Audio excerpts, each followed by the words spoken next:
et bienvenue dans cette nouvelle vidéo de Sève de Lumière. Alors aujourd'hui, je vais vous présenter des activités qu'on peut faire en rapport avec la lune et les phases lunaires. Donc cette semaine commence le ramadan pour les musulmans et donc c'est vraiment, moi je trouve, une occasion assez spéciale pour justement faire découvrir la lune aux enfants. C'est le bon moment parce que nous-mêmes on observe la lune pour savoir quand débute le ramadan, quand il termine, etc. etc. Donc je vais vous montrer 5 activités qu'on peut faire avec les enfants.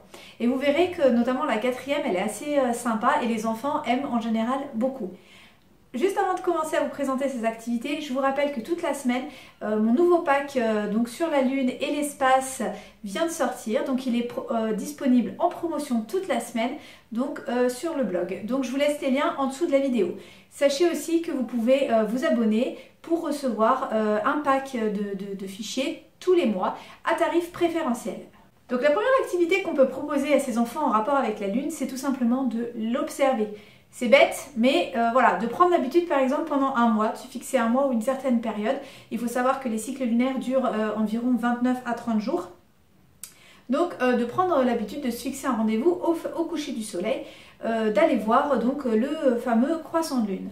Pourquoi au coucher du soleil? Parce que alors plus le mois va avancer et plus la lune sera visible longtemps dans la nuit. Mais ce qu'il faut savoir, c'est qu'en tout début de mois, la lune n'est visible que quelques minutes au moment du coucher du soleil. Donc si vous avez un ciel dégagé, n'hésitez pas, c'est le moment donc d'emmener vos enfants sur le balcon ou à l'extérieur pour regarder cette lune. Si vous avez des jumelles ou un télescope, c'est aussi l'occasion de le sortir, ça peut vraiment être très sympa pour les enfants. Mais la lune s'observe très bien à l'œil nu. Et donc la deuxième activité qu'on va pouvoir mettre en place avec les enfants par rapport à cette lune, c'est justement suite à cette observation, qu'est-ce qu'on a observé? Comment était la lune? Et tout ça, en fait, on va pouvoir le mettre sur papier, donc de différentes manières. Soit pour les enfants peut-être un peu plus grands, ils vont pouvoir dessiner et donc créer en fait leur calendrier au fur et à mesure. Ou sinon, vous allez pouvoir proposer à votre enfant par exemple un support pour qu'il puisse soit colorier, soit coller en fait des petites gommettes chaque jour en fonction de ce qu'on a observé. Donc dans mon pack sur la lune, je vous ai donc préparé tout ça. Vous avez donc un calendrier où donc il y a les petites lunes et donc avec le numéro des jours.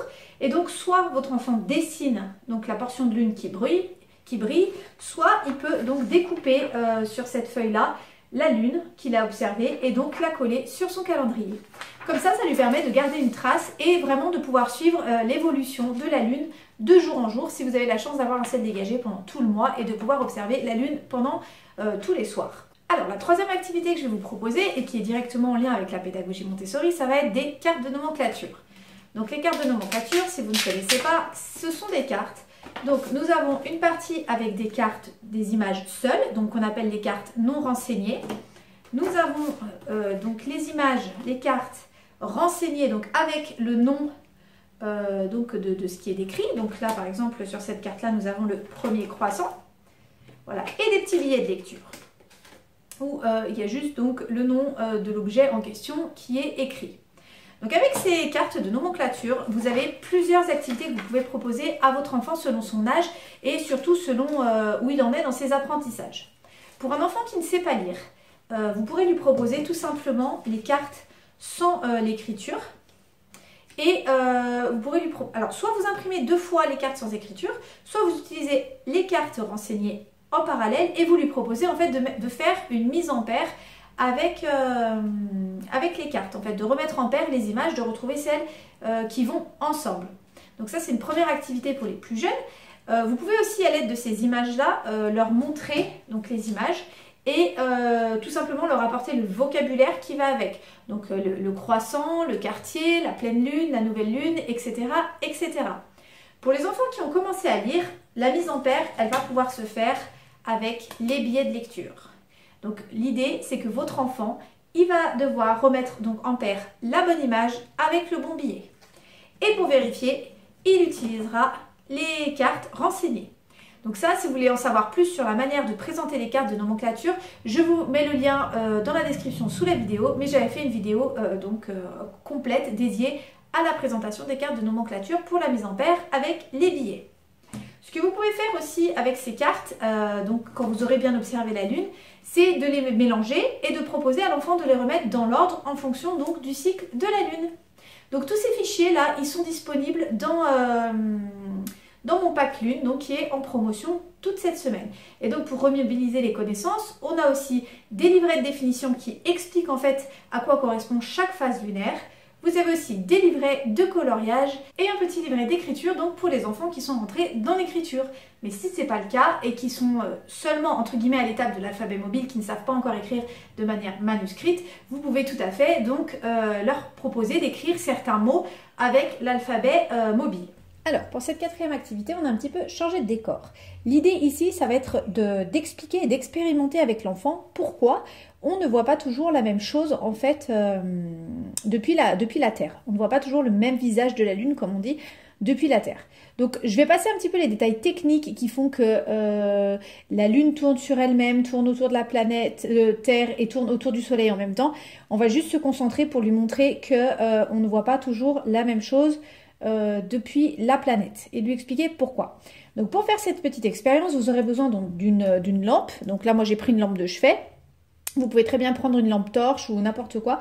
C'est juste que du coup, la lampe torche, il faudra la faire tenir. Et vous aurez besoin donc d'une petite lune. Alors moi j'ai pris une boule en polyester, hein, que j'ai colorié en fait une face en noir. C'est la face en fait qu'on ne voit jamais depuis la planète. C'est pour m'aider en fait et pour que l'enfant puisse vraiment bien visualiser ce qu'on voit de la planète ou pas.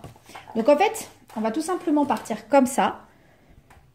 Donc là, l'enfant en fait lui il va se placer toujours, alors moi avec la caméra c'est un peu compliqué parce que je peux pas tout faire tourner en même temps, mais l'enfant il faudra toujours qu'il place son regard en fait du côté de la planète, donc depuis là-bas, et là il va voir en fait que quand la Lune est comme ça, cette face-là elle n'est pas éclairée. Donc ça c'est la phase donc de la nouvelle Lune où on ne voit rien. Et donc quand la Lune va commencer à tourner, on voit bien que petit à petit la partie blanche elle va s'éclairer. Et quand elle arrive ici, on voit bien que là on en est au quartier de Lune. Donc, la Lune continue à tourner, hop, autour, voilà, et donc là, on en est à la pleine Lune. On voit bien que toute la partie blanche, donc, est éclairée. Et là, donc, on ne verra pas sur la vidéo, mais vous encouragez votre enfant donc à tourner en face pour voir ce qui se passe. Et donc là, la partie là, elle revient dans la pénombre, hop, pour ensuite revenir à la nouvelle Lune. Voilà, donc c'est une petite activité assez simple à faire avec les enfants et qui leur permettra de mieux comprendre pourquoi on ne voit pas toujours la même chose depuis la planète Terre alors que la Lune, elle reste tout à fait pareille.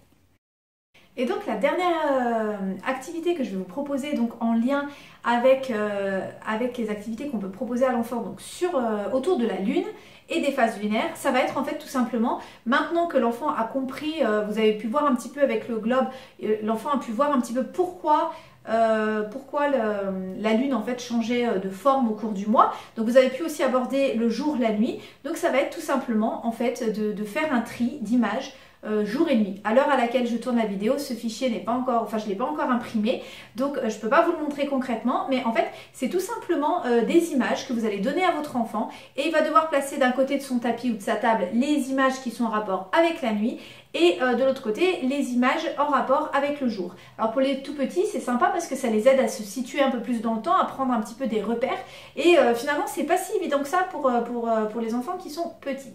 Donc je vous laisse retrouver tout ça donc dans le pack sur la Lune et le système solaire que vous retrouverez donc dans la description en promotion toute la semaine. Cette vidéo est terminée, j'espère qu'elle vous aura plu.